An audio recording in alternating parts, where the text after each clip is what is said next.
विद्यार्थी मित्र, मी तुम्हाला एक प्रश्न विचारू इच्छितो. तुम्ही 8वी ची परीक्षा पास झालात. मग आता 8वी नंतर पुढे काय? हा प्रश्न तुमच्या मनात कधी तयार झाला का? नक्कीच नाही. कारण 8वी नंतर त्या ठिकाणी 9वीच असतं. त्यामुळे तो प्रश्नच तयार होत नाही. आणि 9वी नंतर पुढे काय? हा सुद्धा प्रश्न तुमच्या मनात कधीच तयार होणार नाही. कारण 9वी नंतर 10वीच असतं. पण मित्रांनो, 10वीला गेल्यानंतर किंवा 10वी झाल्यानंतर पुढे काय? हा प्रश्न नक्कीच त्या ठिकाणी तुमच्या मनामध्ये तयार होणार. आणि त्या ठिकाणी जर आपण विचार केला, तर 10वी नंतर पुढे काय? हा प्रश्न तयार होण्याचं कारण काय? तर त्याचं कारण आहे 10वी नंतर आपल्याला उघडणारे शिक्षणाचे विविध दालन आणि वेगवेगळे जे शिक्षणाचे क्षेत्र 10वी नंतर आपल्याला उपलब्ध होत आहे, त्या क्षेत्रामधून कोणतं क्षेत्र आपल्याला निवडायचंय? हा विचार आपल्याला करावा लागतो आणि त्यामुळे आपण प्रश्न विचारात घेतो, की 10वी नंतर पुढे काय? मग 10वी नंतर पुढे आपल्याला कोणतं क्षेत्र निवडता येईल? कोणत्या क्षेत्रामध्ये आपलं भविष्य त्या ठिकाणी उज्ज्वल होऊ शकेल? याचा विचार आपण करत असतो आणि तो विचार करताना त्या ठिकाणी आपली मनस्थिती द्विधा होऊन जाते. काय करावं काही कळत नाही. कोणतं क्षेत्र आपल्याला चांगलं राहू शकतंय याचा सुद्धा आपल्याला अंदाज येत नाही. आणि मग योग्य क्षेत्र निवडण्याकरता आणि आपली द्विधा मनस्थिती दूर करण्याकरता आपल्याला 10वी नंतर उपलब्ध असणाऱ्या सर्व क्षेत्रांचं नॉलेज त्या ठिकाणी असणं गरजेचं आहे. आणि ते नॉलेज, ते मार्गदर्शन त्या ठिकाणी किंवा ती माहिती मी तुमच्या समोर त्या ठिकाणी घेऊन आलेलो आहे. मी प्राध्यापक सुधीर सुतवणे, यश क्लासेस, कोपरगाव, वैजापूर, येवला व Sutavane school and junior college यांच्या माध्यमातून 10वी नंतर पुढे काय? त्या ठिकाणी याचा एक करिअर गायडन्स सेमिनार मी तुमच्या समोर घेऊन आलेलो आहे. ह्या करिअर गायडन्स सेमिनारच्या माध्यमातून 10वी नंतर उपलब्ध असणारे वेगवेगळे जे कोर्सेस आहेत, त्याचं जास्तीत जास्त माहिती त्या ठिकाणी मी देण्याचा प्रयत्न केलेला आहे. नक्कीच ह्या माहितीचा वापर करून आपल्याला लागणारं 10वी नंतरचं योग्य क्षेत्र निवडता येऊ शकतं आणि त्या ठिकाणी आपलं भविष्य उज्ज्वल करता येऊ शकतंय. मग ते करिअर गायडन्स सेमिनार जे आहे 10वी नंतर पुढे काय? तर ते ऐकत असताना आपल्याला सर्व गोष्टींचा त्या ठिकाणी विचार करता येईल. कोणते क्षेत्र आपल्याला उपलब्ध आहे त्याची पूर्ण माहिती त्या ठिकाणी आपल्याला भेटू शकेल. म्हणजेच हे गायडन्स सेमिनार 10वी मध्ये शिकत असणाऱ्या व ज्यांनी 10वी ची परीक्षा दिलेली आहे असे सर्व विद्यार्थी व त्यांच्या पालकांसाठी अत्यंत उपयुक्त आहे. 10वी नंतर काय? What after 10th exam? 10वी ची परीक्षा पास झालो, पुढे काय करायचंय आपल्याला? आपल्या मनामध्ये विविध प्रश्न त्या ठिकाणी तयार होतात. आपल्याला सायन्स घ्यायचंय का कॉमर्स घ्यायचंय किंवा कोणता व्होकेशनल कोर्स करायचा आहे किंवा डिप्लोमाला जायचंय? विविध प्रश्न आपल्या समोर त्या ठिकाणी निर्माण झालेले असतात आणि त्या प्रश्नातून आपल्याला एक चांगला मार्ग शोधायचा आहे. तर तो मार्ग शोधण्याकरता त्या ठिकाणी आपल्याला 10वी नंतर काय हे जे सेमिनार आपण या ठिकाणी आयोजित केलं आहे ते नक्कीच आपल्याला फायदेशीर ठरू शकतं. प्रत्येक विद्यार्थ्यांच्या अंतर्मनामध्ये स्वतःच्या भविष्याबद्दल नेहमी विचार चालू असतो मित्रांनो. तुम्ही बघा, की मला भविष्यात ह्या गोष्टी करायच्या आहे. मला डॉक्टर व्हायचं आहे. डॉक्टरमध्ये मला कोणती स्पेशालिटी मिळवायची आहे. मला इंजिनिअर व्हायचं आहे. मला कॉम्प्युटर इंजिनिअर व्हायचं आहे. मला मेकॅनिकल इंजिनिअर व्हायचं आहे. मला सिव्हिल इंजिनिअर होऊन रोड आणि कन्स्ट्रक्शन्स किंवा ब्रिज कन्स्ट्रक्शन यांच्या मोठ्या-मोठ्या वर्कमध्ये मला त्या ठिकाणी त्या ठिकाणी पार्टिसिपेट व्हायचं आहे.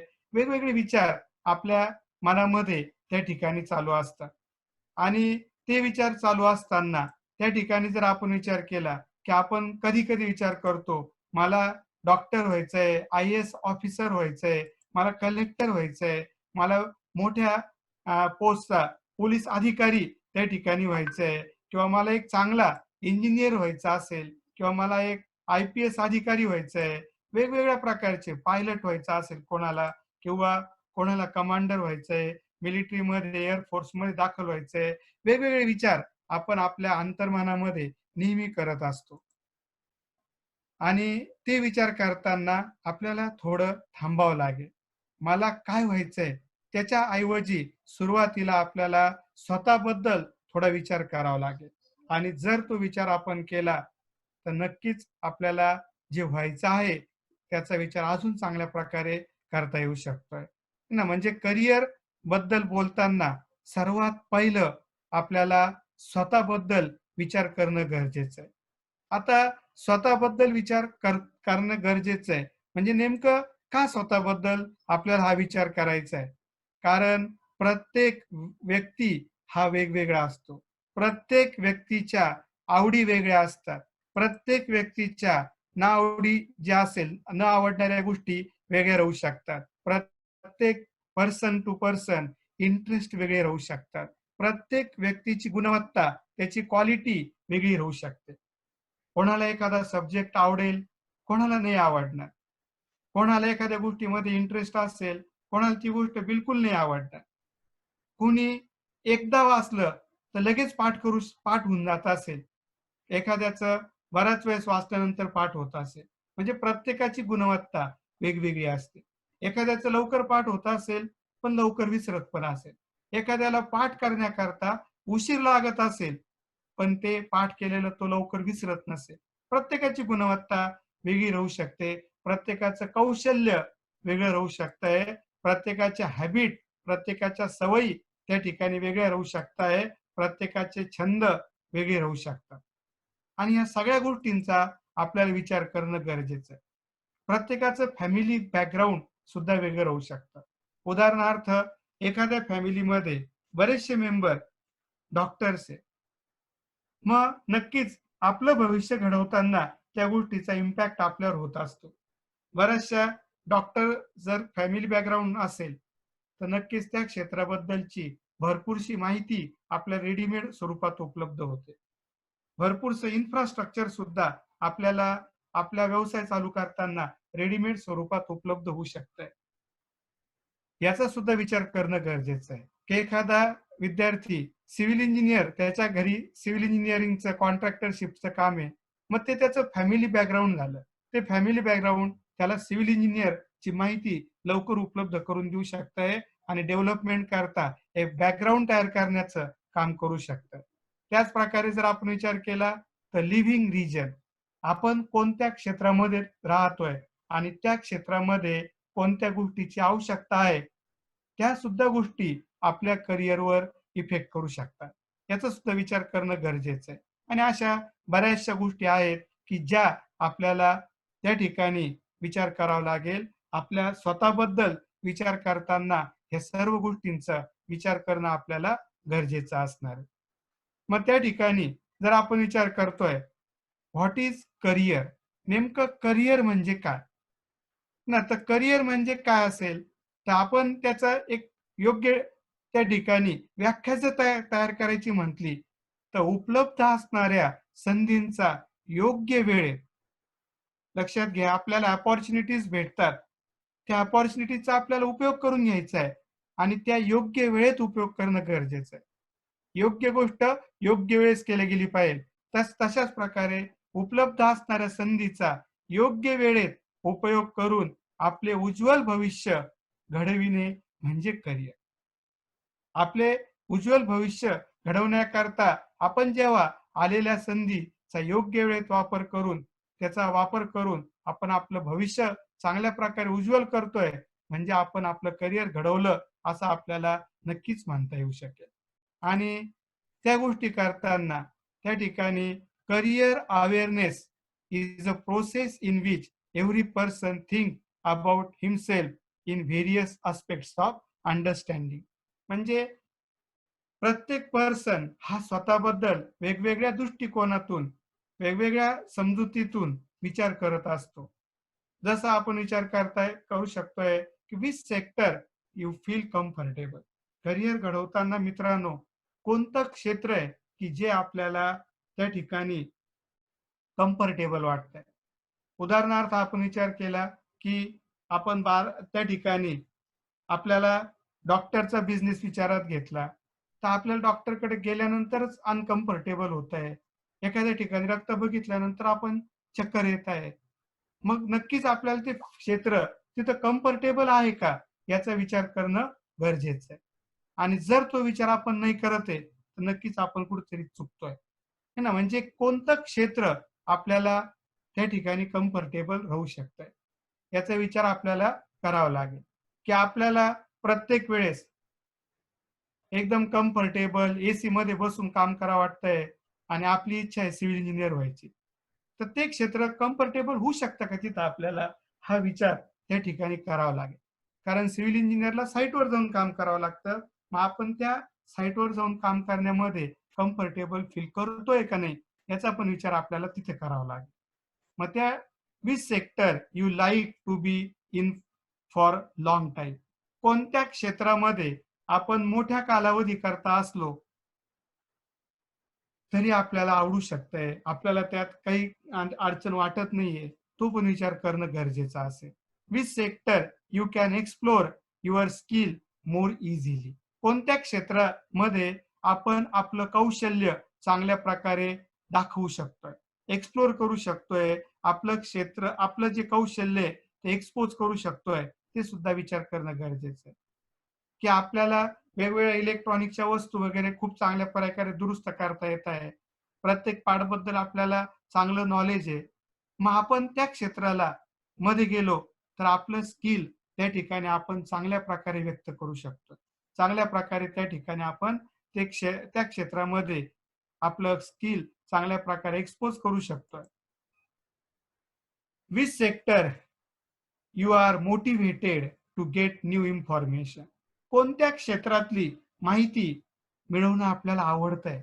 एक आपण जर आपलं स्वतःबद्दलचं ऑब्झर्वेशन केलं, आपण जर स्वतःबद्दलचं अनालिसिस केलं, तर आपल्याला एक बघू शकतो आपण, की एखाद्या विद्यार्थ्याला एअर फोर्सची माहिती प्रत्येक वेळेस मिळवावं वाटते. कुठे एअर फोर्सची माहिती त्याला वाचायला भेटली किंवा ऐकायला भेटली किंवा बघायला भेटली, तर तो त्यात इन्व्हॉल्व होतोय. म्हणजे याचा अर्थ that we are motivated to get the information about air force. तर कदाचित मग आपला तो इंटरेस्ट आहे का? याचा सुद्धा विचार करणं त्या ठिकाणी गरजेचं आहे. त्यानंतर which sector you feel easily accessible, म्हणजे अप्रोचेबल. कोणतं क्षेत्र आपल्याला सहजपणे उपलब्ध होऊ शकतं, याचाही विचार करणं त्या ठिकाणी गरजेचं आहे. आपण कोणत्या क्षेत्रात लवकर चांगल्या प्रकारे पोहोचू शकतोय, याचाही विचार केला गेला पाहिजे. Which sector you feel friendly and easy to talk about. कोणत्या क्षेत्रात आपल्याला कम्फर्टेबल वाटतंय, गेल्यानंतर असं अवघडल्यासारखं नाही होते. We are feeling relax condition. कोणतं क्षेत्र आहे त्याचा विचार करणं, की एखादा पर्सन असेल, एखादा स्टुडंट असेल, डॉक्टर होणं त्याला कम्फर्टेबल वाटतंय. त्याला त्यातून समाजसेवा करायची आहे आणि तो त्याच्यातून इन्स्पायर्ड आहे, मोटिव्हेटेड आहे. मग ते क्षेत्र त्याला फ्रेंडली वाटतंय, तर नक्कीच त्याने त्या क्षेत्राचा विचार केला पाहिजे.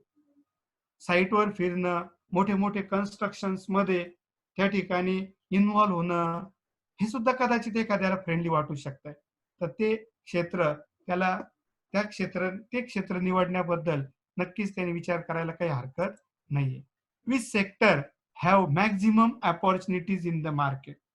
मार्केटमध्ये कधी-कधी आपण आपल्या पद्धतीने विचार करत असतो. पण त्याच बरोबरीने आपल्याला मार्केटमध्ये काय चालू आहे, नेमकं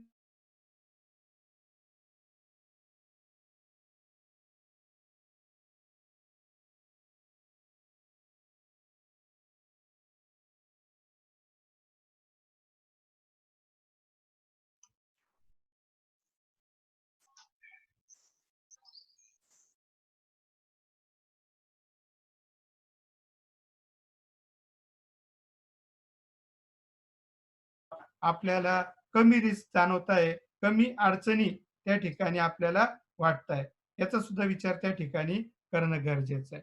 म्हणजे कोणतं क्षेत्र कम्फर्टेबल आहे, कोणत्या क्षेत्रात आपण दीर्घकाळ राहू शकतो, कोणत्या क्षेत्रात आपले स्किल दाखवू शकतो, कोणतं क्षेत्र मला खूप जास्त मोटिव्हेट करतंय, कोणतं क्षेत्र मला त्या ठिकाणी जाण्याकरता मोटिव्हेट करतंय, कोणत्या क्षेत्रात मला सहजपणे उपलब्ध होऊ शकतंय, कोणत्या क्षेत्रात मला कम्फर्टेबल, फ्रेंडली वाटतंय, कोणत्या क्षेत्राबद्दल मी सहजपणे बोलू शकतोय, कोणत्या मार्केटमध्ये कोणत्या क्षेत्राला जास्त अपॉर्च्युनिटीज, जास्त संधी उपलब्ध आहे आणि कोणत्या क्षेत्रामध्ये स्वतःमध्ये डेव्हलपमेंट करताना कमीत कमी रिस्क आहे.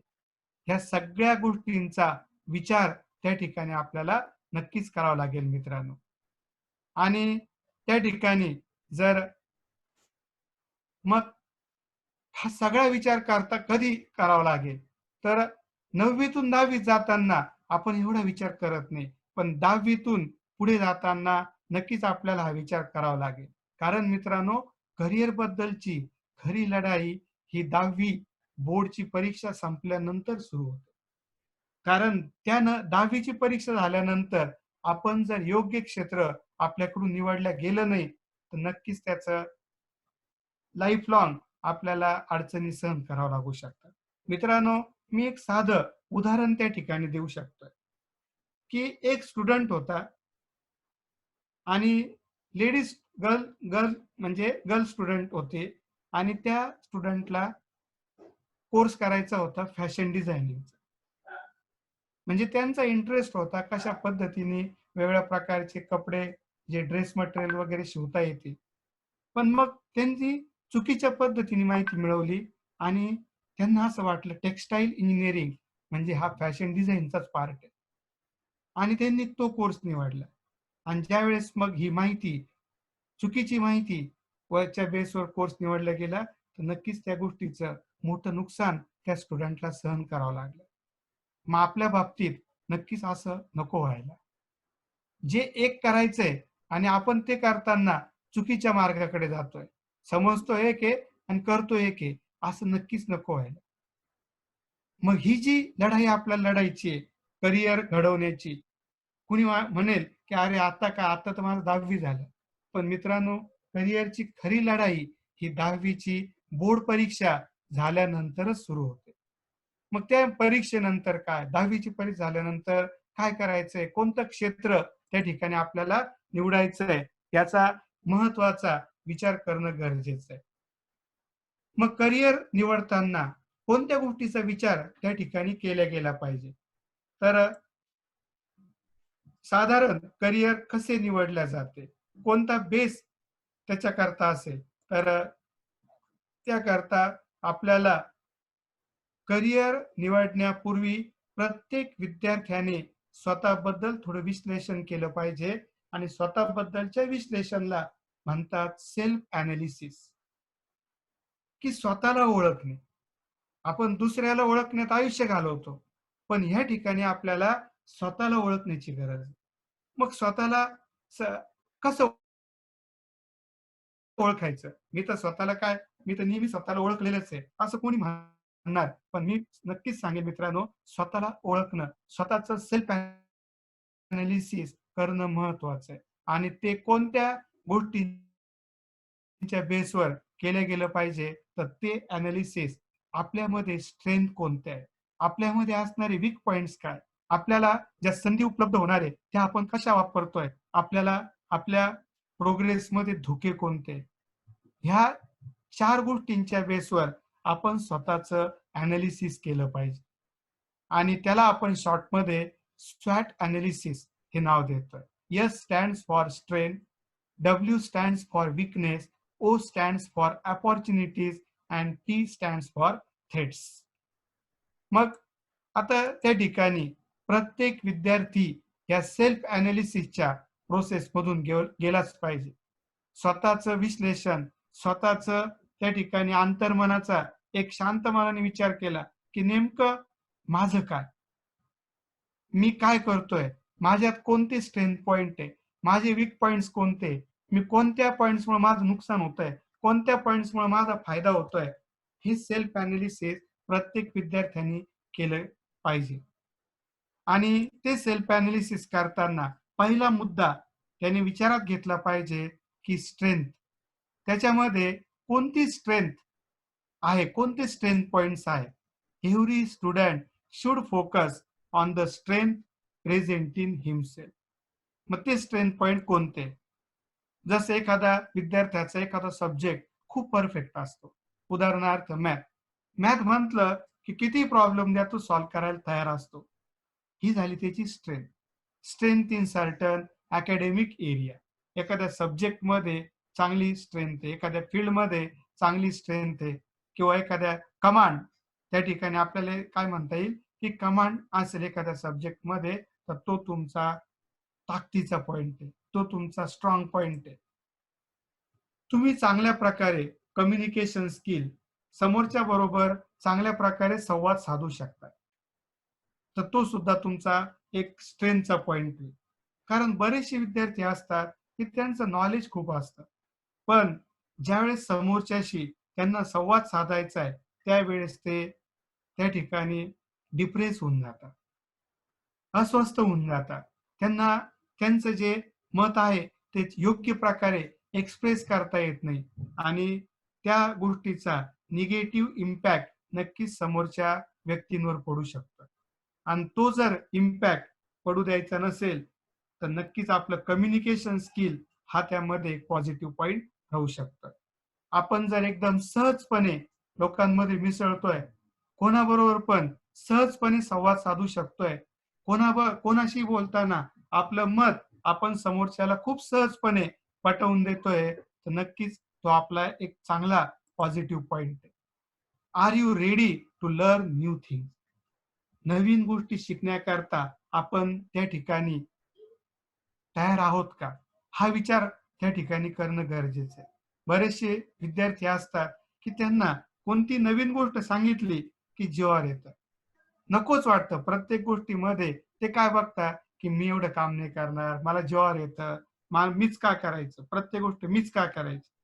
उदाहरणार्थ तुमच्या स्कूलमध्ये असेल, कॉलेजमध्ये असेल, एखादा प्रोग्राम आहे आणि टीचर तुम्हाला सांगताय की हा प्रोग्राम तुम्ही लीडर व्हा आणि तुम्ही हँडल करा. पण आपण कंटाळा करतोय. आपण नवीन गोष्टी त्या प्रोग्रामच्या माध्यमातून शिकणार होतो, त्या शिकण्याकरता तयार नाहीये. तर तो तसं व्हायला नको. आपण जर नवीन गोष्टी शिकायला तयार आहे, प्रत्येक वेळेस आपण नवीन गोष्टी शिकण्याची इच्छा आपल्यामध्ये होते, तर नक्कीच ती आपली एक पॉझिटिव्ह थिंक असणार आहे. आताच मी तुम्हाला सांगितलं की that is whether you are ready to accept the leadership quickly. की एखादा प्रोग्राम आहे आणि तो प्रोग्राम टीचर म्हणताय की कोण लीडर होण्याकरता तयार आहे, कोण तो प्रोग्राम हँडल करण्याकरता तयार आहे, आणि पटकन एखादा विद्यार्थी उठतोय आणि तो विद्यार्थी किंवा पटकन आपण उठताय आणि आपण तयार होताय, याचा अर्थ you are ready to accept the leadership quickly. And this is the strength point, this is the commanding point present in yourself. हा तुमचा आयुष्यभराकरता एक महत्वाचा चांगला गुण तुमच्यामध्ये प्रेझेंट आहे आणि त्या गुणाचा उपयोग तुम्ही खूप ठिकाणी करू शकता. प्रत्येक गोष्ट करताना नुसतं ठरवून चालत नाही, त्या गोष्टीच्या शेवटपर्यंत पोहोचणं गरजेचं असतं मित्रांनो. आणि ते पोहोचण्याकरता आपल्याला लागते विल पॉवर, आपल्या इच्छाशक्ती, की मी जे ठरवलं ना ते मी करतोच.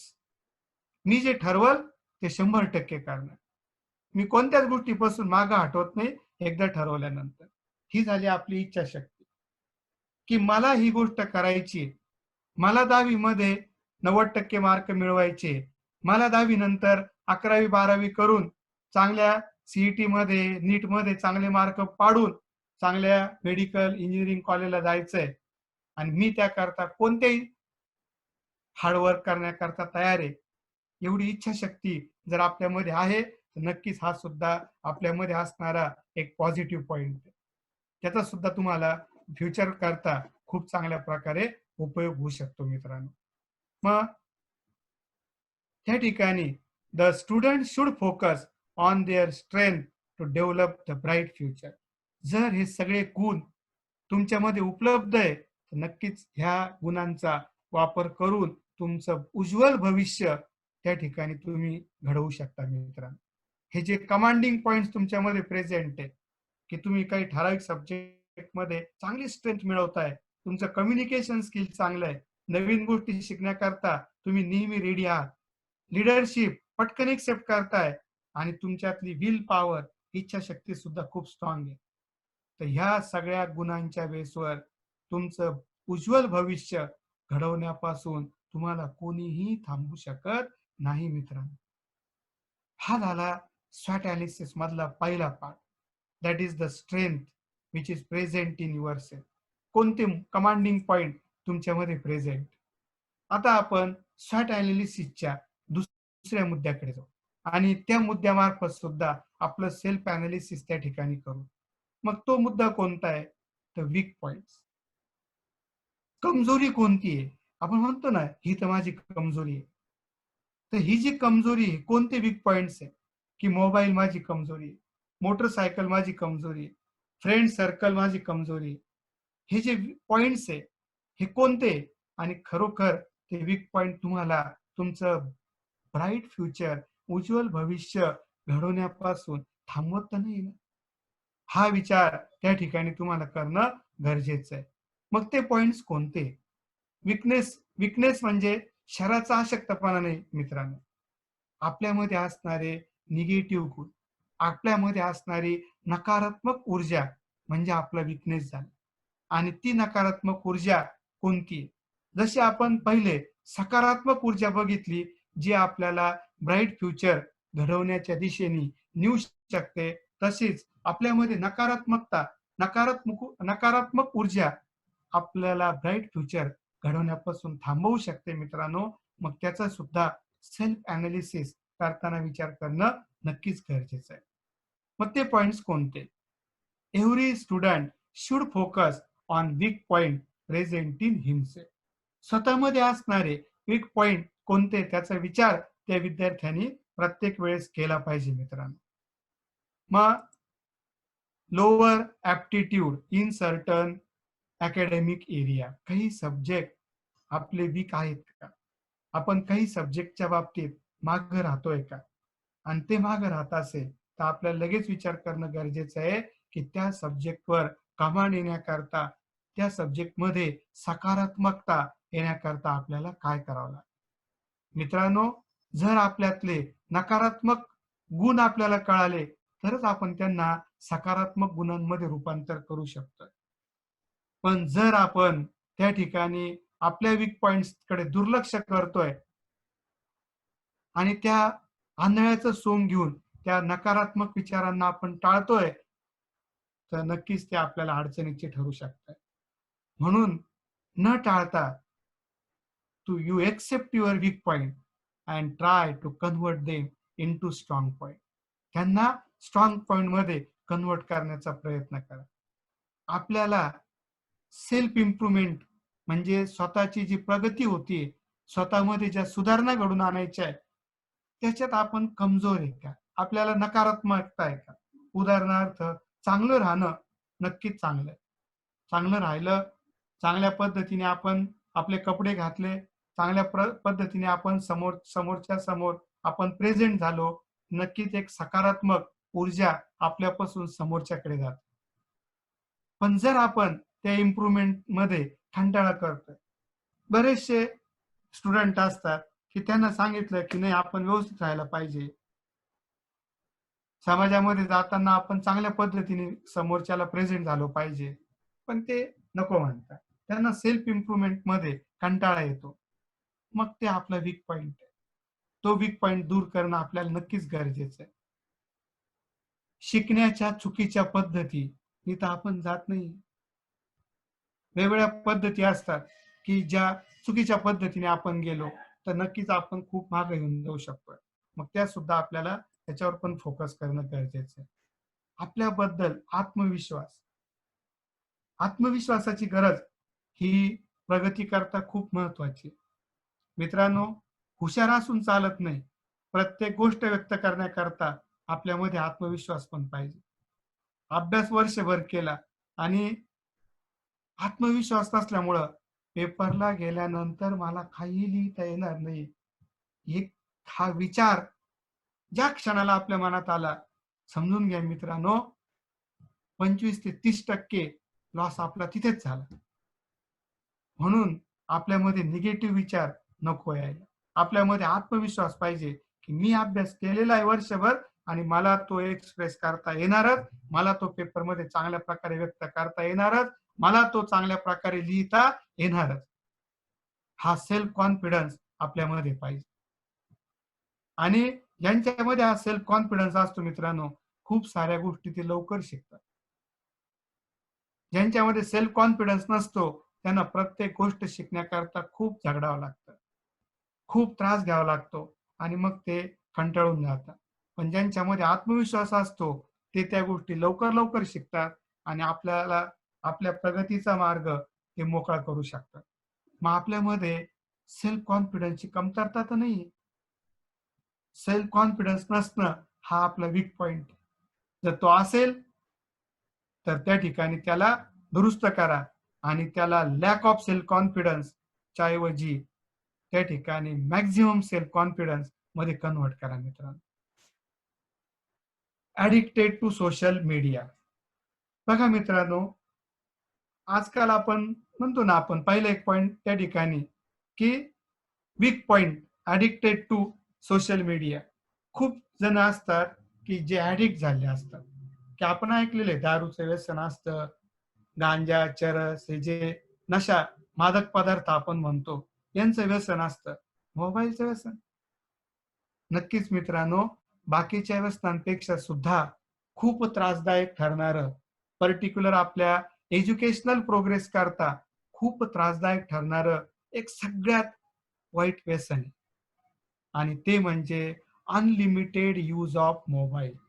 शब्द लक्षात घ्या, अनलिमिटेड यूज ऑफ मोबाईल.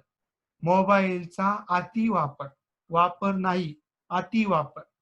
नक्कीच मोबाईलचा जर तुम्ही अति वापर केला आणि दिवसभर जर आपण मोबाईलमध्ये गुरफटलो, तर आपला जो अभ्यासाचा वेळ आहे, तो आपण मोबाईलला दिला, तर मित्रांनो आपल्याला वेळ पुरणार नाही.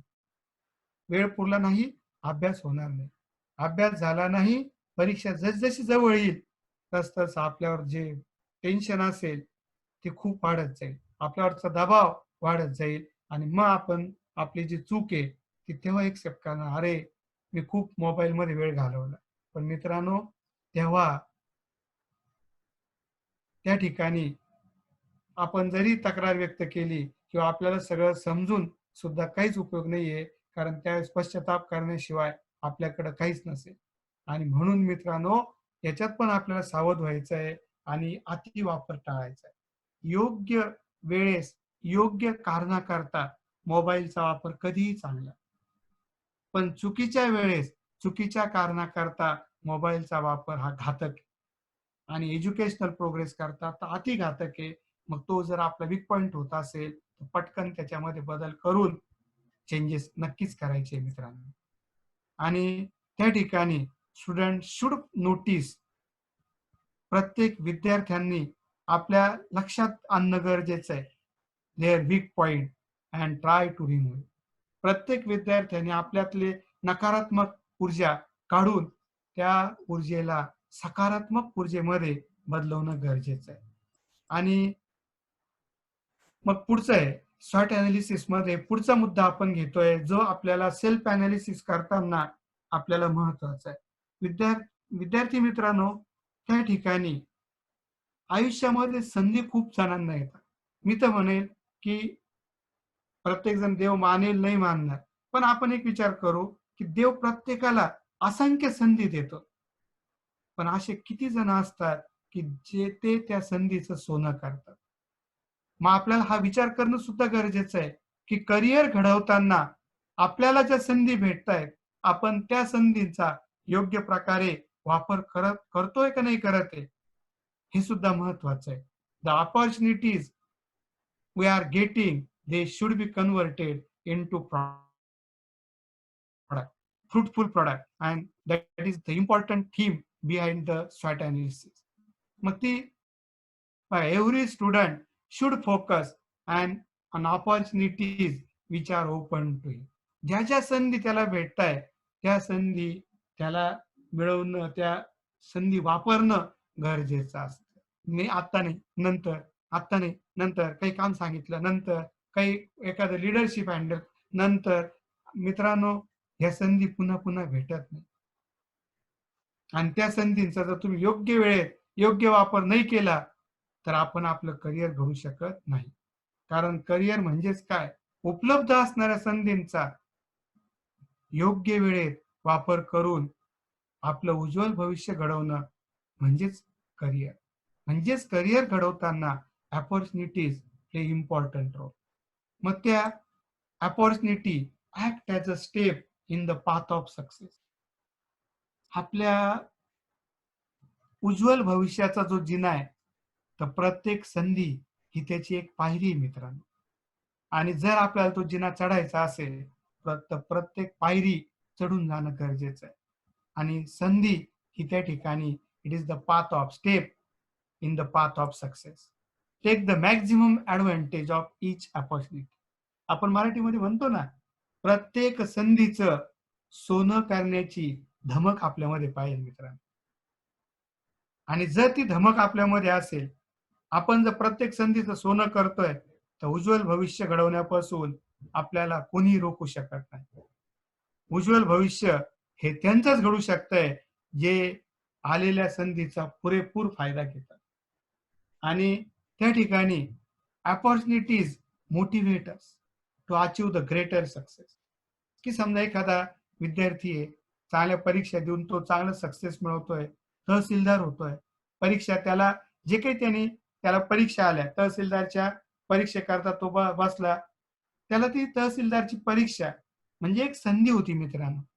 त्यांनी त्या संधीचं सोनं केलं. ती परीक्षा दिली. त्या परीक्षेच्या प्रोसेसमधून तो गेला, तहसीलदार झाला. तर नक्कीच तो तहसीलदार झाल्यानंतर त्याच्यामधला आत्मविश्वास इतका वाढलेला असेल, की तो नक्कीच त्याच्या मनामध्ये म्हणणारच, की मी जर तहसीलदार होऊ शकतोय, तर मी पुढे जाऊन कलेक्टर का नाही होऊ शकत? म्हणजेच जास्त सक्सेस मिळवण्याकरता संधी आपल्याला त्या ठिकाणी मोटिव्हेट करत असतात. Opportunities keeps engaged yourself. आपण कधी-कधी चुकीच्या गोष्टीत रिकामं डोकं आपण म्हणतो ना, रिकामं डोकं हे शत्रूचं घर असतं, राक्षसाचं घर असतं. पण जर आपण उपलब्ध असणारी प्रत्येक संधी घेत गेलो, तर ती प्रत्येक संधी आपल्याला एंगेज ठेवते, व्यस्त ठेवते. आणि आपण आपलं डोकं कंटिन्युअस व्यस्त राहिल्यामुळं चुकीच्या मार्गाला, चुकीच्या विचारांकडे आपण जात नाही. आणि आपल्याला त्या ज्या संधी आहेत, आपल्या गोलपर्यंत पोहोचवण्याकरता, गोलवर फोकस करण्याकरता, आपल्या डेस्टिनेशनवर टार्गेट करण्याकरता त्या आपल्याला मोटिवेट करत असतात, एंगेज ठेवत असतात. Opportunities gives us the chance for self modification to face the change. मित्रांनो, एखादी परीक्षा देण्याची संधी तुम्हाला आली. तुम्ही ती संधी घेतली, परीक्षा दिली, पण दुर्दैवाने तुम्ही नापास झाला. त्या परीक्षेमध्ये नापास झाला. मित्रांनो, मी असं म्हणेल, की तुम्ही नापास, तुमचं फेल्युअर हे इतरांकरता आहे, तुमच्याकरता नाही. तुमच्याकरता नापास होणं ही सुद्धा एक संधी आलेली आहे स्वतःमध्ये बदल करण्याची. सेल्फ मॉडिफिकेशन, की काय चुकलं माझं? मला काय बदल करावा लागेल? मी कोणत्या गोष्टीत चुकलो, की ज्यामुळं मी तिथं फेल्युअर मला भेटलं? आणि ते जर तुम्ही केलं, तर पुढच्या चेंजेसला तुम्ही सहजपणे फेस करू शकता मित्रांनो. एवढ्या सगळ्या गोष्टी त्या ठिकाणी अपॉर्च्युनिटीज तुम्हाला देऊ शकतात. म्हणून स्वतःचं ॲनालिसिस करताना आपल्याला आपल्याला आलेल्या संधी आपण कोणत्या प्रकारे वापरतोय, त्या संधींचं योग्य प्रकारे आपण नियोजन करतोय का नाही करत आहे, हा एक सेल्फ ॲनालिसिसमध्ये स्वतःच्या अभ्यास स्वतःबद्दल म्हणजे आपण म्हणतो ना, आत्मपरीक्षणामध्ये सेल्फ ॲनालिसिस म्हणजे काय? आत्मपरीक्षणामध्ये एक महत्त्वाचा घटक त्या ठिकाणी ठरू शकतो. Student should focus on the opportunities present nearby. त्याच्या जवळपास कोणत्या संधी उपलब्ध आहेत and try to accept it. त्या घ्या, एक्सेप्ट करा फॉर सेल्फ डेव्हलपमेंट. आणि त्या संधींचा वापर करून, त्या संधींचं सोनं करून स्वतःमध्ये विकास, स्वतःमध्ये प्रोग्रेस, स्वतःमध्ये इम्प्रुव्हमेंट घडवून आणा. एवढं मोठं काम अपॉर्च्युनिटीज या ठिकाणी करतात. मग आपण अपॉर्च्युनिटीजला कसा वापरतोय याचा विचार या ठिकाणी होणं गरजेचं आहे. मग त्या ठिकाणी SWOT अनालिसिस मध्ये पुढचा मुद्दा येतो थ्रेट्स. काय काय धोके आहेत तुमच्या प्रोग्रेसमध्ये त्याच्यावर सुद्धा फोकस करणं गरजेचं आहे. मग ते धोके कोणते? Anything that makes the student feel uncomfortable. की एखादा सब्जेक्ट आहे, त्या सब्जेक्टचं नाव ऐकलं की लगेच आपल्याला भीती वाटायला लागते. It making uncomfortable. हा थ्रेट आहे.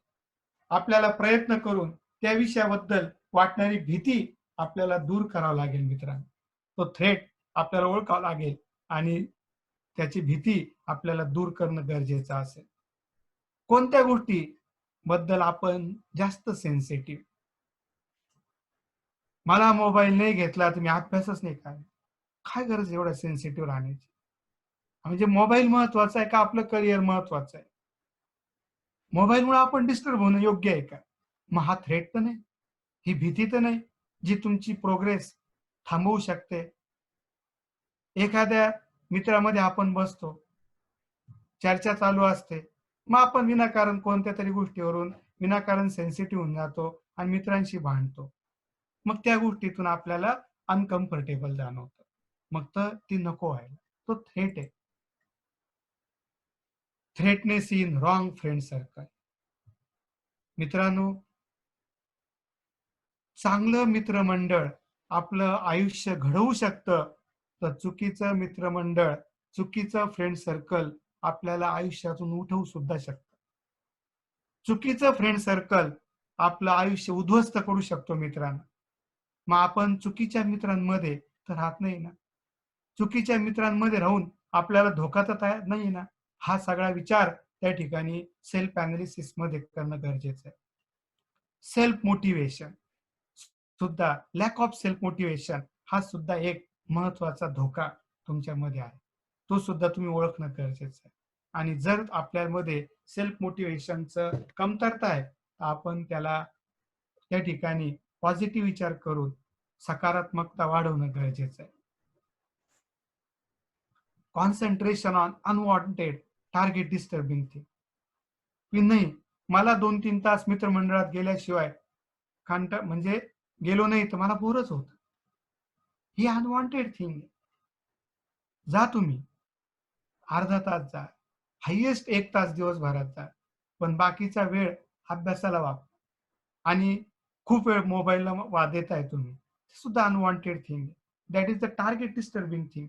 And this target disturbing thing ज्या आहे त्यांच्यावर जर तुम्ही जास्त कॉन्सन्ट्रेशन केलं तर नक्कीच तुमचं भविष्य उज्ज्वल होऊ शकत नाही मित्रांनो.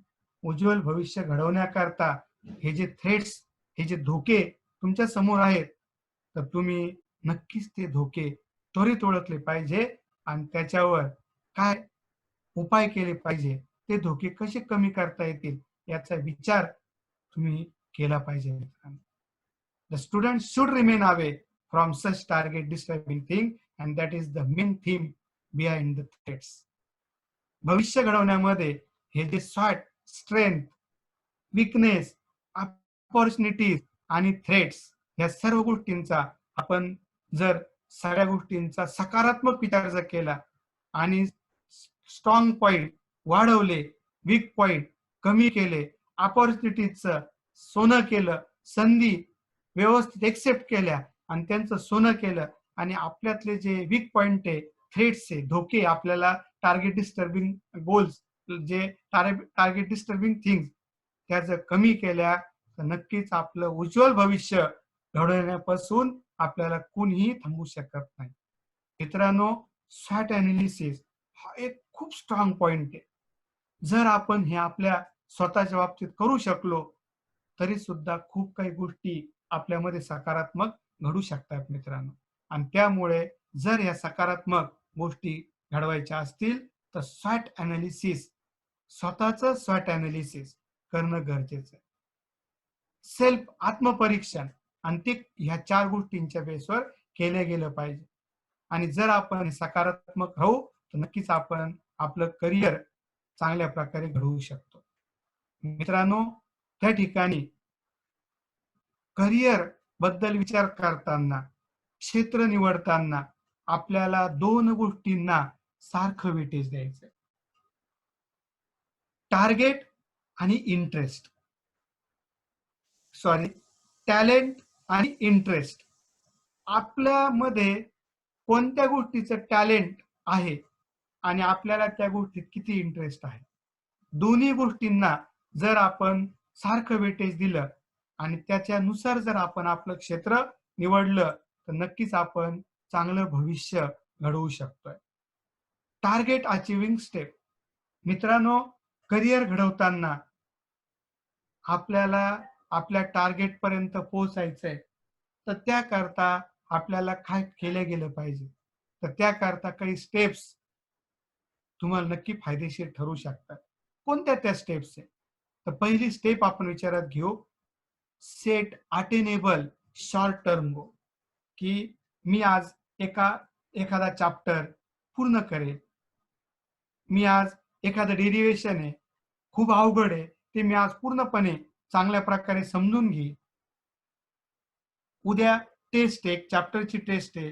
त्या एक चॅप्टरच्या टेस्टचा 2 दिवसांनी समजा टेस्ट आहे. त्या 2 दिवसात मी त्या टेस्टचा चांगल्या प्रकारे अभ्यास करून टाकेल आणि मी आउट ऑफ मार्क मला पडतील असं नियोजन करेल. It is the short term. हे शॉर्ट टर्म गोल.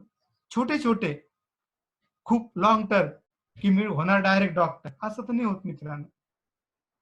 मी डायरेक्ट जाणार पहिल्या पायरी शेवटच्या पायरी नाही होऊ शकत.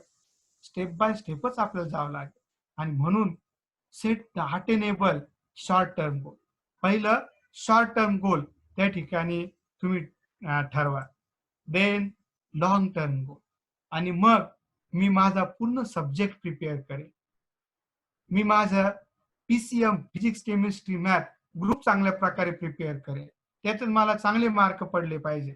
मला सीईटीला चांगले मार्क पडतील असं मी नियोजन करेन. लॉंग टर्म गोल नंतर तुम्ही सेट करा. Increase the understanding with teacher.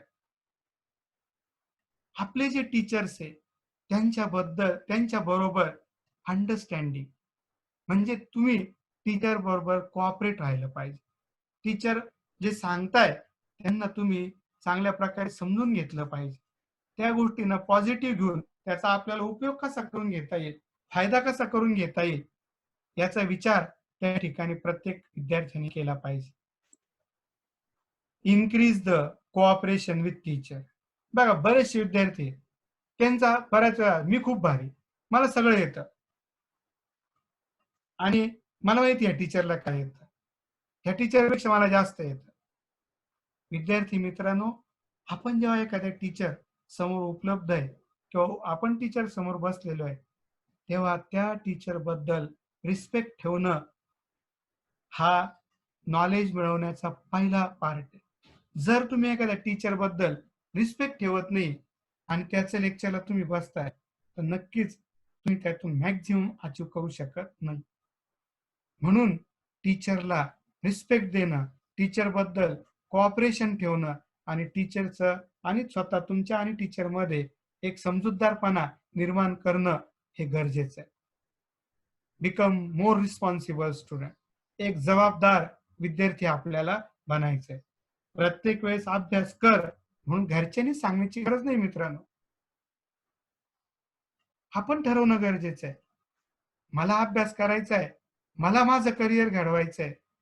Parents 3 वेळेस सांगता अरे अभ्यास कर, तुझं भविष्य घडवण्याकरता तुला अभ्यास करावा लागेल. अरे अभ्यासाला बस, कंटाळा करू नको, अरे इकडे तिकडे फिरू नको. Means we are becoming irresponsible, irresponsible. आणि ते आपल्याला बनायचं नाही. आपल्याला रिस्पॉन्सिबल स्टुडंट बनायचंय. म्हणजे काय, ज्या वेळेस अभ्यासाची गरज आहे मी अभ्यासच करेन. अभ्यास माझं कर्तव्य आहे, माझी जबाबदारी आहे की अभ्यास केला गेला पाहिजे. हे क्षेत्र मी स्वतःहून निवडलेलं आहे, मी ते पूर्ण कंप्लीट करणारच. रिस्पॉन्सिबल ही स्टुडंट होणं गरजेचं. प्रत्येक वेळेस जबाबदारी पॅरेंटवर देऊन नाही चालणार मित्रांनो. आणि प्रत्येक वेळेस आपण आपल्या पॅरेंटला त्रास देणं योग्यही नाही. पॅरेंट आपल्याला मदत करतात. पॅरेंट आपल्याला मदत पैशाची करू शकतात. पुस्तकं आणून द्यायची मदत करू शकतात. आई आपल्याला टेबलवर जेवणाचं ताट आणून ठेवू शकते. आपण आजारी पडलो, गोळ्या आणून देऊ शकताय, डॉक्टरकडे घेऊन जाऊ शकताय. पण मित्रांनो, आपलं करिअर घडवण्याकरता ते आपल्याला मदत करू शकताय, पण आपलं करिअर आपल्यालाच घडवावं लागणार. आपले एक्झामचे पेपर आपल्यालाच द्यावं लागणार. आपला अभ्यास आपल्यालाच करावा लागणार आहे. आपलं प्रिपरेशन आपल्यालाच करावं लागणार आहे. आणि या सर्व गोष्टींकरता आपल्याला रिस्पॉन्सिबल स्टुडंट होण्याची त्या ठिकाणी नक्कीच आवश्यकता आहे. रिस्पॉन्सिबल स्टुडंट झालो तर आपण चांगली प्रोग्रेस करू शकतो. मग त्या ठिकाणी जर आपण विचार केला तर कोणते कोणते सेक्शन्स आपल्याला एस-एस-सी एक्झाम्स नंतर उपलब्ध आहे. तर एक 3 ते 4 दिशा त्या ठिकाणी उपलब्ध आहे, ज्यामध्ये आपल्याला करिअर सुरुवातीला 10वी नंतर चॉईस करायचं आहे. मग ते कोणतं आहे? तर आपल्याला सायन्स फील्डमध्ये आपण जाऊ शकतोय. कॉमर्स फील्ड आपण घेऊ शकतोय. आर्ट फील्डमध्ये आपण जाऊ शकतोय. त्यानंतर डिप्लोमा किंवा आय-आय-टी सॉरी, सॉरी डिप्लोमा किंवा आय-टी-आय आपण करू शकतोय. हे आपल्याला 10वी नंतर उपलब्ध असणारे मार्ग आहे विद्यार्थी मित्रांनो. तुमचे मार्क तुम्हाला किती पडताय? तुमचं टॅलेंट किती आहे? तुमचा इंटरेस्ट किती आहे? ह्या सगळ्या कोणतं याच्यातलं क्षेत्र निवडताना आपण आपलं स्वॉट एनालिसिस करायचंय. आणि आपलं टॅलेंट आणि आपला इंटरेस्ट यांचा कंबाईनली वापर करून म्हणजे बघा पहिली स्टेप आहे आपलं स्वॉट एनालिसिस करणं.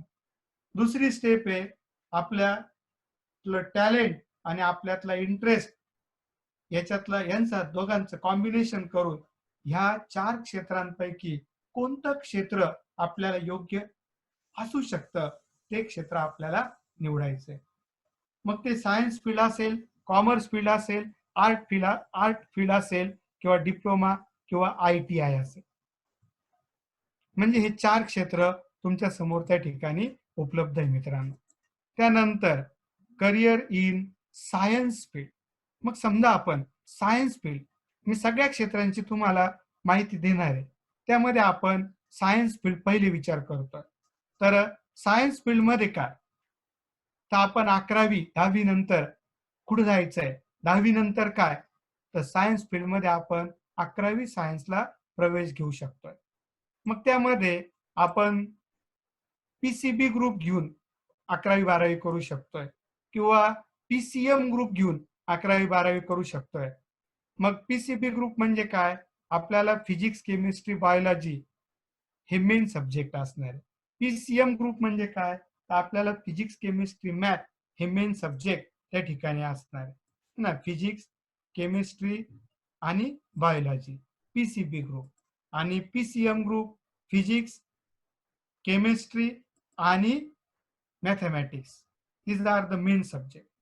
आपण पी-सी-एम-बी म्हणजे दोन्ही ग्रुप एकत्र करून घेऊ शकतोय. पी-सी-एम आणि पी-सी-बी दोन्ही एकत्र करून पी-सी-एम-बी ग्रुप म्हणून सुद्धा आपण घेऊ शकतो की जेणेकरून मेडिकल आणि इंजिनिअरिंग दोन्ही फील्ड मधले ऑप्शन्स आपल्या समोर उपलब्ध राहू शकतात.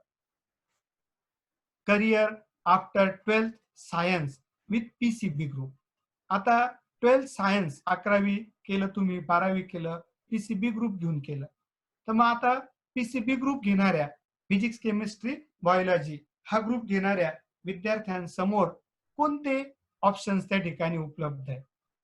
तर MBBS, bachelor of medicine and bachelor of surgery, BDS, bachelor of dental surgery, BAMS, Bachelor of Ayurvedic Medicine and Surgery, BHMS, Bachelor of Homeopathic Medicine and Surgery, BUMS, Bachelor of Unani Medicine and Surgery, BVSC, that is Bachelor of Veterinary Science and Animal Husbandry, म्हणजे पशुचिकित्सा आणि पशुपालन.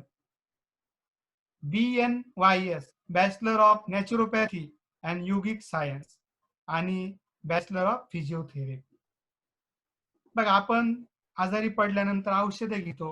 Medical मधून generally जी औषधं घेतो, pain killer किंवा अँटीपायरेटिक, ताप कमी करणारे, पॅरासिटामॉल, यांना म्हणतात ॲलोपॅथिक मेडिसिन. आणि ह्या ॲलोपॅथिक मेडिसिनशी संबंधित जी मेडिकलची ब्रँच आहे ते असते MBBS. दंतरोग चिकित्सा म्हणजे दातांचे आजार बरे करणारे जे असतात BDS डॉक्टर.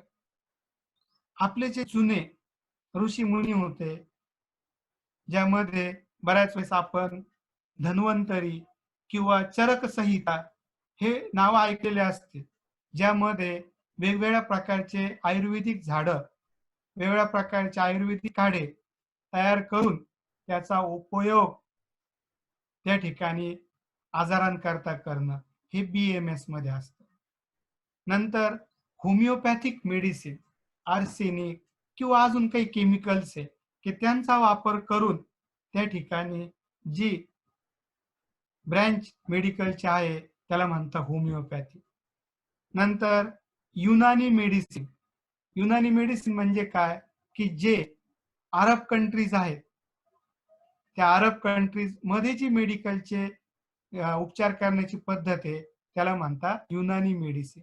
एक उदाहरण देतोय, तुम्ही एक औषध ऐकलं असेल जिंदा तिलिस्मा, तर हे औषध युनानी मेडिसिन. अशा भरपूर सारे औषध आहे जे युनानी मेडिसिन म्हणून वापरतात, तर ते BUMS मध्ये. त्याच्यामध्ये काही विषय उर्दू मध्ये असतात, त्यामुळे पर्टिक्युलर जे मुस्लिम स्टुडंट्स आहे त्यांच्याकरता ही ब्रँच फायदेशीर होऊ शकते. नंतर जे प्राण्यांचे आजार आहे, पाळीव प्राण्यांचे जे आजार आहे त्यांची चिकित्सा करणं आणि पशुपालन म्हणजे वेगळे जे युजफुल ॲनिमल्स आहे, त्यामध्ये मेंढ्या असतील, शेळ्या असतील, गाय, बैल, कोंबड्या, बकऱ्या, हे सगळ्यांचं पशुपालन करणं, याचा पूर्ण अभ्यास याच्यामध्ये असणार. अभ्यास करणं म्हणजे पालन करणं म्हणजे अभ्यास नाही, सायंटिफिक लेवलनी पालन करणं की ज्यातून आपल्याला जास्तीत जास्त उत्पन्न भेटू शकतंय, जास्तीत जास्त आर्थिक फायदा होऊ शकतोय, याची माहिती ह्या ब्रँच मध्ये आपल्याला भेटू शकते. नंतर bachelor of naturopathy and yogic science. Naturopathy ही काही एवढी रिकमेंडेड ब्रँच नाही, पण तरी सुद्धा भरपूर प्रमाणात याचा सुद्धा वापर केला जातो. ज्या नॅचरल मेथड्स आहे, उदाहरणार्थ आपण कोणता आहार करतोय, आपण कशा पद्धतीचं जेवण करतोय, कशा पद्धतीचे डाएट करतोय, कशा पद्धतीचे व्यायाम करतोय, आपल्या शरीरामध्ये असे पॉइंट्स असतात काही की त्या पॉइंट्सवर जर ट्रीटमेंट दिली तर आजार बरा होऊ शकतो. ह्या सर्व गोष्टींचा विचार नॅचरोपॅथी मध्ये केला जातो. आणि समजा आपल्याला बोन्स मध्ये काही त्रास आहे, तर लगेच आपण काही त्या बोनचं ऑपरेशन नाही करत मित्रांनो. त्या बोन्स मध्ये होणाऱ्या पेन कमी करण्याकरता वेगवेगळ्या प्रकारचे व्यायाम करून घेतल्या जातात आणि बोनच्या आजाराशी संबंधित वेगवेगळ्या प्रकारचे व्यायाम करून घेणारी जी ब्रँच आहे त्या ब्रँचला म्हणतात फिजिओथेरपी. आणि या ठिकाणी जे BSc नर्सिंग असेल, जे नर्सेस वगैरे असतात त्यांच्याकरता, त्यानंतर BSc डेअरी टेक्नॉलॉजी, दूध उत्पादन त्या ठिकाणी शास्त्र असेल, त्यानंतर BSc home science. Home science म्हणजे गृहविज्ञान. गृहविज्ञान म्हणजे काय? मग आता गृहविज्ञान म्हणजे काय असतं असं? तर आपल्या घरातलं हायजीन कसं ठेवलं गेलं पाहिजे, आपल्या घरातल्या प्रत्येक व्यक्तीची आरोग्य कसं चांगलं राहील, आपल्या घरातल्या सगळ्या व्यक्तींचं डाएट कसं परिपूर्ण राहू शकतं, ह्या सर्व गोष्टींचा विचार होम सायन्स मध्ये त्या ठिकाणी केला जातो. नंतर औषध निर्माण शास्त्र, बी फार्मसी, BMLT जे रक्त तपासणी वगैरे असतात, bachelor of medical laboratory technology, biotechnology जे DNA RNA शी संबंधित असतात ते बायोटेक्नॉलॉजी असतं. नंतर पॅरामेडिकल कोर्सेस, जसं आता उदाहरणार्थ घेतलं की एक्स-रे मशीन असतं, तर दरवेळेस एक्स-रे मशीन काही रेडिओलॉजिस्ट जो डॉक्टर मेन तोच हँडल नाही करत, त्याला हेल्पर सुद्धा असतो, त्याला सुद्धा त्या मशीनचं ज्ञान असतं आणि तशा प्रकारचं ज्ञान पॅरामेडिकल कोर्सेसच्या माध्यमातून आपल्याला भेटू शकतं. तंत्रज्ञ म्हणतो टेक्निशियन, रेडिओलॉजिस्ट वेगळं आणि रेडिओ टेक्निशियन वेगळं. तर पॅरामेडिकल कोर्सेस मधून आपण टेक्निशियन होऊ शकतो, जे मेन डॉक्टरला मदत करण्याकरता उपयोगाला येऊ शकतात. BSc प्लेन डिग्री सुद्धा आपण त्या ठिकाणी करू शकतोय आणि त्यामध्ये MBBS, BDS, BAMS, BUMS, nursing, physiotherapy यांच्यामध्ये प्रवेश होण्याकरता आपल्याला 12वीची परीक्षा दिल्यानंतर परत एक एंट्रन्स एक्झाम असते, जी नीट नावाची एक्झाम आहे. आणि 12वी नंतर काय, 12वी सायन्स नंतर काय, याचा एक आपला स्पेशल प्रोग्राम त्या ठिकाणी आहे आणि त्या प्रोग्रामच्या माध्यमातून त्या ठिकाणी आपण 12वी नंतर ज्या वेगवेगळ्या एंट्रन्स एक्झाम आहे त्याची माहिती नक्कीच तुमच्यापर्यंत पुढच्या सेशनमध्ये पोहोचवू. सध्या आपण जो बघतोय तो फक्त 10वी नंतर एक शॉर्ट मध्ये करिअर चे उपलब्ध असणारे ऑप्शन्स. तर पुढचा PCM ग्रुपचा आपण घेतला तर वेगवेगळ्या इंजिनिअरिंगचे क्षेत्र आपल्याकरता उपलब्ध आहे. ते क्षेत्र कोणते? मग आपण मेकॅनिकल इंजिनिअरिंग असेल, इलेक्ट्रिकल इंजिनिअरिंग असेल, सिव्हिल इंजिनिअरिंग असेल. मेकॅनिकल कशाशी आहे? मोटर व्हेकल यांचं तंत्रज्ञान, इलेक्ट्रिकल करंट इलेक्ट्रिसिटीशी संबंधित, civil bridge construction, building construction, कम्प्युटरशी संबंधित hardware, computer software, apps development, then automobile engineering ही सुद्धा एक वाहन संबंधित ब्रँच आहे मेकॅनिकल सारखी, इलेक्ट्रॉनिक्स अँड टेलिकम्युनिकेशन, एरोनॉटिकल हवाई जे प्लेनशी संबंधित, त्यानंतर केमिकलशी संबंधित केमिकल इंजिनिअरिंग असेल, त्यानंतर जे असेल बायोमेडिकल इंजिनिअरिंग असेल, बायोमेडिकल म्हणजे बायोलॉजीचा वापर मेडिकल फील्डमध्ये योग्य पद्धतीने करणं, बायोटेक्नॉलॉजीचा पार्ट असेल, त्यानंतर मरीन इंजिनिअरिंग असेल, जहाज उद्योग ना, ते वेगवेगळ्या प्रकारचे हे क्षेत्र तुमच्याकरता उपलब्ध आहे. याच्यामध्ये जे इंजिनिअरिंगचे ऍडमिशन आहे ते ऍडमिशन होण्याकरता तुम्हाला MHT-CET ही परीक्षा द्यावी लागते. ही परीक्षा महाराष्ट्र गव्हर्नमेंट कॅरी करतं. ह्या परीक्षेच्या माध्यमातून तुम्हाला महाराष्ट्रातले सर्व खाजगी इंजिनिअरिंग कॉलेज आणि महाराष्ट्रामध्ये असणारे सर्व गव्हर्नमेंट शासकीय इंजिनिअरिंग कॉलेज मध्ये ऍडमिशन MHT-CETच्या माध्यमातून भेटतं. जर तुम्हाला IIT ला जायचं असेल किंवा NIT national institute of technology, IIT Indian institute of technology, तर तुम्हाला JEE मेन पार्ट 1 ही परीक्षा त्या ठिकाणी द्यावी लागेल. त्यातून तुम्हाला लिमिटेड, उदाहरणार्थ महाराष्ट्रापुरता विचार करायचा म्हटला तर मुंबईचं IIT पवईला आहे आणि sir Visvesvaraya NIT national institute of technology Nagpur हे 2 कॉलेज मध्ये ऍडमिशन तुम्ही JEE मेन पार्ट 1 च्या माध्यमातून घेऊ शकता. पण मेन जे ऍडमिशन आहे इंजिनिअरिंगचे ते MHT-CETच्या माध्यमातून तुमचे होऊ शकतात. जर तुम्हाला आर्किटेक्चरला जायचं असेल तर JEE main part 2, JEE main part 1 engineering करताय आणि आर्किटेक्चर करता JEE मेन पार्ट 2 असणार आहे आणि नाटा नावाची एक्झाम असते. ह्या एक्झाम तुम्हाला आर्किटेक्चर करता द्यावं लागतं. ह्या एक्झाम कशा असतात, त्यांचं स्वरूप काय, त्या एक्झाम साधारण वर्षात कधी होतात, ह्या सर्व माहिती 12वी नंतर काय ह्या सेमिनार मध्ये आपल्याला उपलब्ध करून दिल्या जाईल. डिफेन्स मध्ये तुम्ही NDA ला जॉईन होऊन NDA ची पहिले तुम्हाला एक्झाम एंट्रन्स एक्झाम द्यावं लागेल. नंतर तुमचं फिजिकल वगैरे पूर्ण झाल्यानंतर जर तुमचा NDA ला नंबर लागला तर तुम्ही एअरफोर्स मध्ये, आर्मी मध्ये किंवा नेव्ही मध्ये मोठ्या पोस्टला जाऊ शकता. आणि छोट्या पोस्ट करता बऱ्याचशा एक्झाम्स असतात ज्या 12वी नंतर पण असतात आणि ग्रॅज्युएशन झाल्यावर सुद्धा असतात. त्या एक्झामच्या माध्यमातून तुम्ही आपल्या भारताच्या एक प्रेस्टिजियस क्षेत्रामध्ये जाऊ शकतात आणि ते क्षेत्र आहे डिफेन्स क्षेत्र, संरक्षण क्षेत्र. त्यानंतर आहे बीएससी चे degree courses. Traditional degree courses आहे, बीएससी फिजिक्स आहे, बीएससी केमिस्ट्री आहे, बीएससी मॅथमॅटिक्स आहे, बीएससी बॉटनी, नंतर बीएससी झुलॉजी तुम्ही करू शकताय, होम सायन्स ते सुद्धा करू शकताय, नंतर मॅथमॅटिक्सशी संबंधित जी ब्रँच आहे ना मॅथच्या थोडं वेगळं स्टॅटिस्टिक्स ते सुद्धा तुम्ही करू शकताय.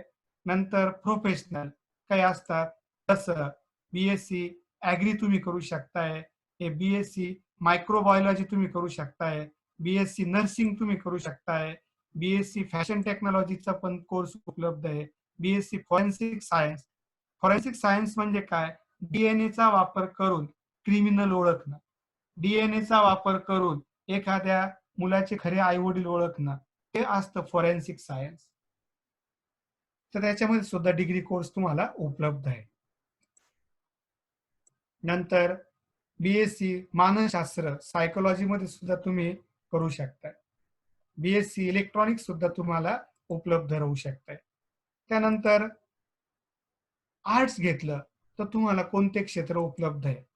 तर ट्रॅडिशनल वेगळ्या प्रकारचे सब्जेक्ट घेऊन जसं सायकोलॉजी, नंतर हिस्ट्री, इतिहास, नंतर आर्किओलॉजी ज्याला आपण म्हणतो पुरातत्वशास्त्र. पुरातत्वशास्त्र पुरातत्वशास्त्र म्हणजे काय? की जे आपले ओल्ड मॉन्युमेंट्स आहे, जे प्राचीन वस्तू आहे त्यांच्या अभ्यासाशी संबंधित आर्किओलॉजी. त्यानंतर बीए इकॉनॉमिक्स आहे, अर्थशास्त्र असेल, जर्नलिझम असेल आणि मास कम्युनिकेशन. नंतर बीए सोशलॉजी, नंतर बीए जॉग्रफी असेल, नंतर BA social work, BA politics म्हणून सुद्धा असतं, बीए मराठी त्या ठिकाणी तुम्ही घेऊ शकताय, बीए हिंदी तुम्ही घेऊ शकताय, नंतर बीए इंग्लिश घेऊ शकताय, बीए करून तुम्ही एमए करू शकताय, एमए केल्यानंतर पीएचडी करू शकताय आणि एज्युकेशनल फील्डमध्ये येऊ शकताय. वेगवेगळ्या प्रकारचे लेक्चरर्स म्हणून, प्रोफेसर्स म्हणून तुम्ही वेगवेगळ्या ठिकाणी जॉईन होऊ शकताय. नंतर काही प्रोफेशनल कोर्सेस आहे, BBA, bachelor of business administration, BMS, Bachelor of Management Science, BFA, Bachelor of Fine Art, BHM, Bachelor of Hotel Management, BEM, Bachelor of Event Management. प्रोग्रामचं नियोजन करणं त्याला म्हणायचं event management. Integrated law course, BA LLB दोन्ही एकत्र होऊन जात आहे, त्याला इंटिग्रेटेड लॉ कोर्स म्हणतात. Bachelor of journalism and mass communication, BPED असतं, जे बॅचलर ऑफ फिजिकल एज्युकेशन त्या ठिकाणी आपण करू शकतो. मग वेगवेगळ्या प्रकारचे कोर्सेस हे 12वी नंतर त्या ठिकाणी उपलब्ध आहे. BCS bachelor of computer science ते सुद्धा आहे, BCA bachelor of computer appliances हे प्रोफेशनल कोर्सेस आपल्याला उपलब्ध आहे. कॉमर्स केल्यानंतर 12वी, 10वीतून तुम्ही 11वी जाणार, 11वीतून 12वी कॉमर्स आणि 12वी झाल्यानंतर तुम्हाला बॅचलर ऑफ कॉमर्स बीकॉम तुम्ही करू शकताय. नंतर bachelor of management study BMS करू शकताय. Then bachelor of business study BBS करू शकताय. त्यानंतर bachelor of business management administration ते पण तुम्हाला उपलब्ध होऊ शकताय. मास्टर ऑफ कॉमर्स बीकॉम केल्यानंतर तुम्ही एमकॉम करू शकताय, वेगवेगळ्या प्रकारचे PhD कोर्सेस करू शकताय आणि प्रोफेसर म्हणून किंवा वेगवेगळ्या कॉमर्स करता इंडस्ट्रीज मध्ये सुद्धा खूप सारे अकाउंटंट वगैरे म्हणून सुद्धा ऑप्शन उपलब्ध आहे. त्यानंतर MBA master of business administration तुम्ही करू शकताय वेगवेगळ्या प्रकारचे. त्याच्यामध्ये मग business, finance, banking, operation, marketing, human source development हे वेगवेगळ्या प्रकारचे त्या ठिकाणी MBA मध्ये तुम्हाला ब्रँचेस उपलब्ध आहेत. देन CA चार्टर्ड अकाउंटंट हे सुद्धा एक खूप फेमस असणारं आणि बरेचसे विद्यार्थ्यांना वाटणारं, पण नेमका मार्ग काय चार्टर्ड अकाउंटंट व्हायचा? तर for CA courses we have to register our name to ICAI, institute of chartered accountants of India. आणि ते करताना 12वीचं झाल्यानंतर तुम्ही ICAI मध्ये आपली नाव नोंदणी करायची सीए कोर्स करता. आणि अभ्यास चालू असताना तुम्ही बीकॉम वगैरे सुद्धा घेऊ शकता आणि साइड बाय साइड ह्या परीक्षा देऊ शकता. सीए करता कोणत्या परीक्षा आहेत? CPT, common proficiency, then IPCC, Integrated Professional Competency Course. After qualifying IPCC, जेव्हा तुम्ही IPCC सिलेक्ट होताय, you can give main exam of CA after 3 years. 3 वर्षानंतर आपल्याला सीए ची परीक्षा देता येऊ शकते. त्याच कालावधीमध्ये तुम्ही बीकॉम वगैरे करून घेऊ शकताय. म्हणजे बीकॉम आणि सीए एक चांगल्या प्रकारचं मार्केटमध्ये व्हॅल्युएशन तुम्हाला भेटू शकते. साधारण हीच प्रोसिजर वापरून कंपनी सेक्रेटरी नावाची एक प्रोग्राम असतो आणि त्याची सुद्धा प्रोसिजर अशीच असते. ह्याच सीए करता जे काही स्टेप्स आहे त्या स्टेपच्या माध्यमातून तुम्हाला त्या ठिकाणी जाता येऊ शकतं. तर हे वेगवेगळे कोर्सेस 12वी कॉमर्स झाल्यानंतर तुम्हाला उपलब्ध आहे. त्यानंतर जर आपण विचार केला डिप्लोमा 10वी नंतर हा एक तुम्हाला ऑप्शन उपलब्ध आहे. 10वीच्या मार्कांवर तुम्हाला डिप्लोमा करता येऊ शकतोय गव्हर्नमेंट आणि प्रायव्हेट डिप्लोमा कॉलेजमध्ये. त्याकरता एक ऍडमिशन प्रोसिजर पूर्ण महाराष्ट्रामधून राबवल्या जाते. युनिक असते, ती ऑनलाईन प्रोसिजर असते आणि त्या प्रोसिजर मध्ये पार्ट घेऊनच तुम्हाला ऍडमिशन घेता येऊ शकतं 10वी नंतर डिप्लोमाला. आणि त्या प्रोसेसला म्हणतात कॅपराऊंड. ती कशी असते तुम्ही त्या प्रोसेस मध्ये गेल्यावर नक्कीच तुम्हाला त्याची माहिती भेटेल. काही अडचण आल्या तर तुम्ही आम्हाला फोन नक्की करू शकता. मग त्याच्यामध्ये डिप्लोमा मध्ये पण मेकॅनिकल इंजिनिअरिंग, सिव्हिल इंजिनिअरिंग, त्यानंतर कम्प्युटर इंजिनिअरिंग, नंतर automobile engineering, chemical engineering, instrumentation, वेगवेगळ्या प्रकारचे इन्स्ट्रुमेंट आपण इंडस्ट्रीमध्ये वापरतो त्याच्याशी संबंधित जी ब्रँच आहे त्याला म्हणतात इन्स्ट्रुमेंटेशन. त्यानंतर electronics and telecommunication, information technology, printing technology, agricultural engineering. Agricultural म्हणजे use of engineering in agriculture. इंजिनिअरिंगचं ज्ञान शेती तयार करताना वापरायचं ऍग्रिकल्चर मध्ये. Then medical laboratory technology, then food technology, then mining engineering, खाणकामशी संबंधित जे असेल, इलेक्ट्रिकल इंजिनिअरिंग आणि मेटलर्जिकल इंजिनिअरिंग. भरपूर सारे डिप्लोमा कोर्सेस तुम्हाला या ठिकाणी उपलब्ध आहे. टेक्सटाईल इंजिनिअरिंग, फॅशन डिझायनिंग हे सुद्धा डिप्लोमा कोर्सेसच्या माध्यमातून तुम्हाला उपलब्ध होऊ शकतात मित्रांनो.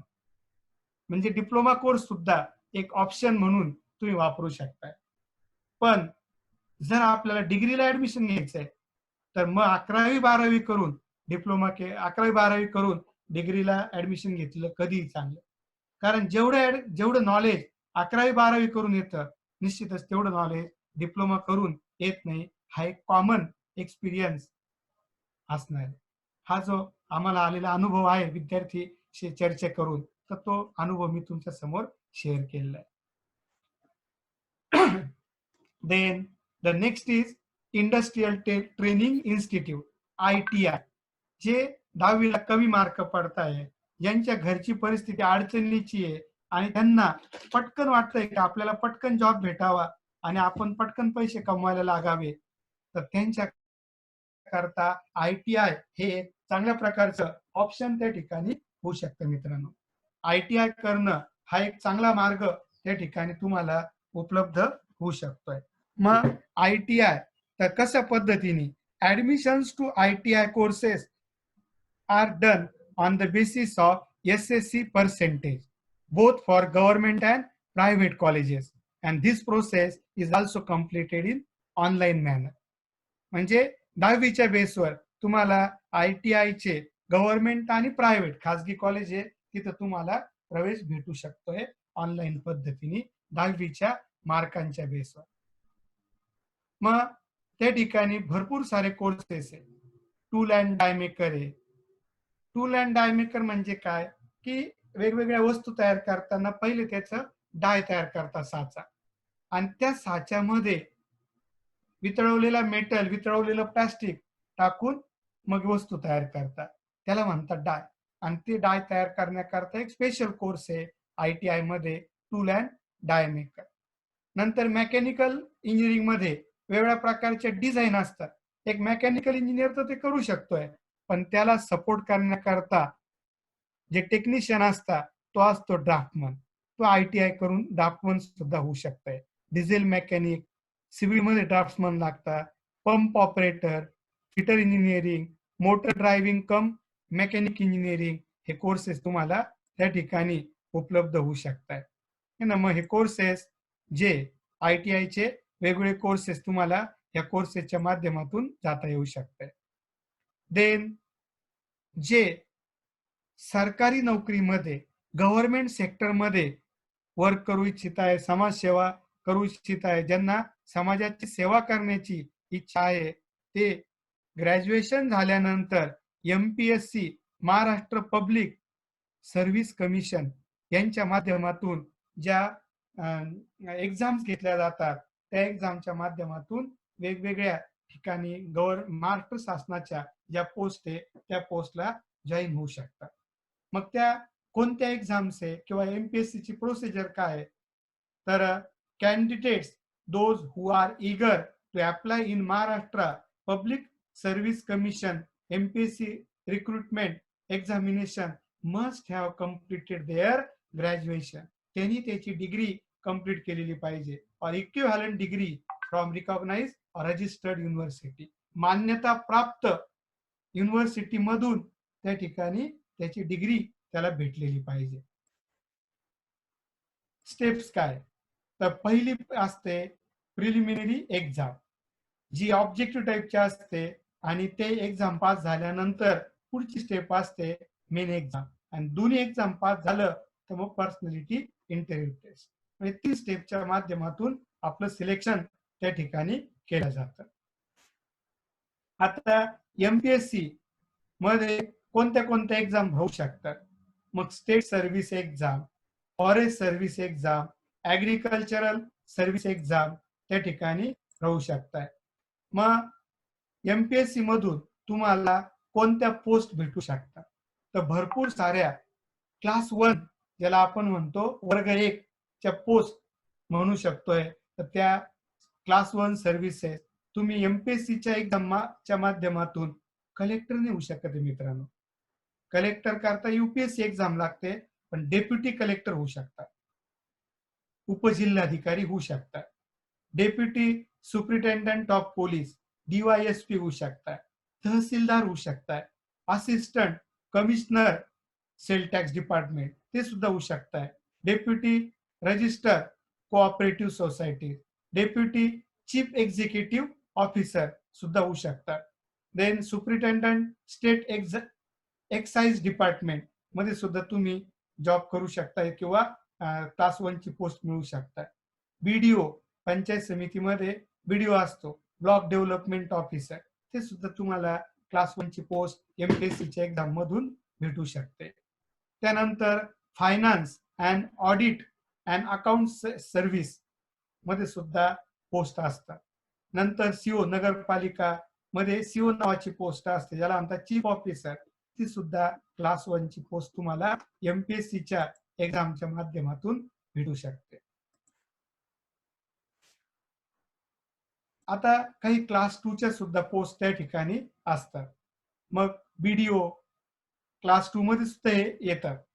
चीफ ऑफिसर हे सुद्धा सुरुवातीला काही त्या पद्धतीने पोस्ट ऍडजस्ट होतात. ते महाराष्ट्र मंत्रालय सेक्शन ऑफिसर मंत्रालयामध्ये असतात.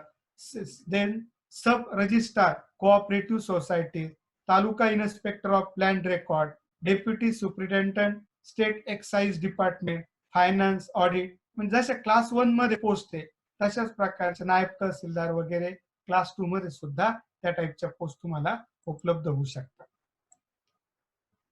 आणि त्यानंतर केंद्र शासनाकडून सुद्धा काही कॉम्पिटिटिव्ह एक्झाम्स घेतल्या जातात आणि त्या एक्झाम कंडक्ट करण्याकरता जे ट्रस्ट आहे किंवा जी संस्था आहे ती संस्था आहे युनियन पब्लिक सर्व्हिस कमिशन. मग याच्याकरता सुद्धा ग्रॅज्युएशन झालेलं पाहिजे. ग्रॅज्युएशन झालं असेल त्याच्यात सुद्धा पहिली प्रिलिमिनरी एक्झाम एमपीएससी सारखीच ऑब्जेक्टिव्ह टाईपची असते.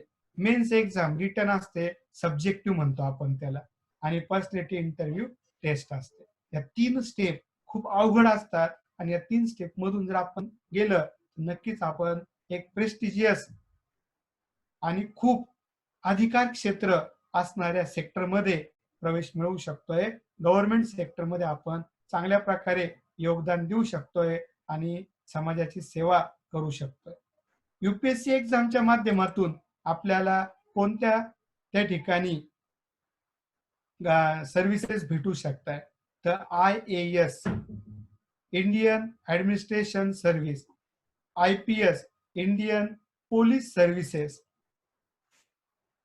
त्यानंतर भरपूरशा पोस्ट असतात जसं Indian audit and account service, Indian civil account service, Indian cooperate law services, Indian defence account service, Indian defence estate service, Indian foreign service, Indian information service, Indian ordnance factory service, म्हणजे ज्या काही संरक्षण साहित्य तयार करणाऱ्या कंपन्या आहे गव्हर्नमेंटच्या त्या, Indian post and telecommunication account and finance service, ह्या क्लास 1च्या पोस्ट त्या ठिकाणी असणार आहे.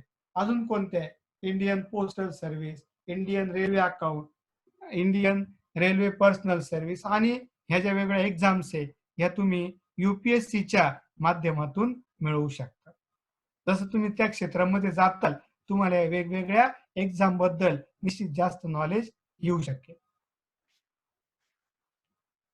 नंतर जर आपण विचार केला तर group B arm forces headquarter civil service, Delhi Andaman and Nicobar island civil service, Delhi Andaman and Nicobar island police service, Pondicherry police service, Pondicherry त्या ठिकाणी पोलीस सर्व्हिस मध्ये सुद्धा आपल्याला यूपीएससीच्या माध्यमातून आपलं सिलेक्शन होऊ शकतं.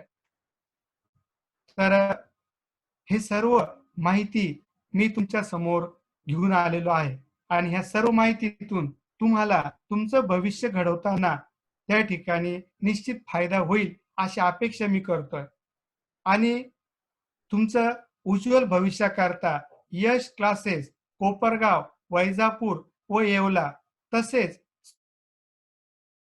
Sutavane school and junior college तर्फे त्या ठिकाणी आपल्या भविष्यातील प्रगती करता मी प्राध्यापक सुतवणे सर, तसेच प्राध्यापक इनामदार सर, तसेच यश क्लासेस आणि सुतवणे स्कूल अँड ज्युनियर कॉलेजचे सर्व स्टाफ मेंबरच्या माध्यमातून मी तुम्हाला आपल्या भविष्यातील प्रगती करता खूप खूप शुभेच्छा देतो. नक्कीच आम्ही जे मार्गदर्शन शिबिर किंवा करिअर सेमिनार तुमच्या समोर आयोजित केलं, या सेमिनारच्या माध्यमातून 10वी नंतर आपल्याला कोणत्या शाखा पुढील शिक्षणाकरता उपलब्ध होऊ शकतात याची सर्व माहिती मी देण्याचा प्रयत्न केलेला आहे.